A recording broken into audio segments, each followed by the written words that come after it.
Siriki na Zakiru, bayan na je ƙauye sanar da bikinku da 'yata na sai ba, na dawo na samu mummunan labari da waye suka ci zarafinka a cikin gidan nan. Abin da ya faɓata min rai akan wannan yaron Sulemanu, wai hatta zuwa ta haka kafata mai lafiya, sai da ne taga kamar zan faɗi. Sai kuma wa? Sai kuma wannan ɗan ta'addan me kuke ce mai? Aliyu. To kare yasa ya cije ni a katariya ta ma kyau. Sai kuma wa? Sai kuma wannan yaron Jasko da na fita ya bi ni hanya ya felle. Ya felle ka? Shi kuma wancan ustazin sarbin sai ya tsula mu kuma ya tsine mu kuma ya ce ko zan mutu kanwata ba za ta aure ni. Sai ba babu abin da taimaka?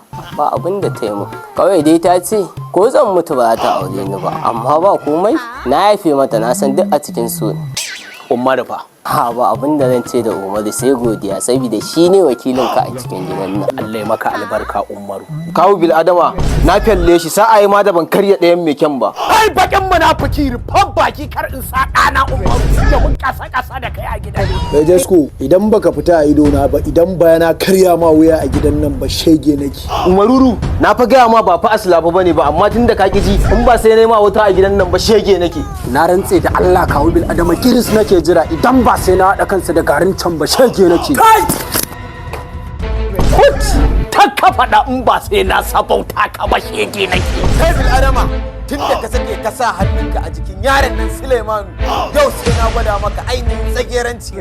Aliyu me kake ji da shi? Shaye-shaye ne kuma ni din nan babu abin da ban sha ba. Shan sholisho wiwi kwaya har fita na sha kasan kwata, na sha tufa gudu a kai!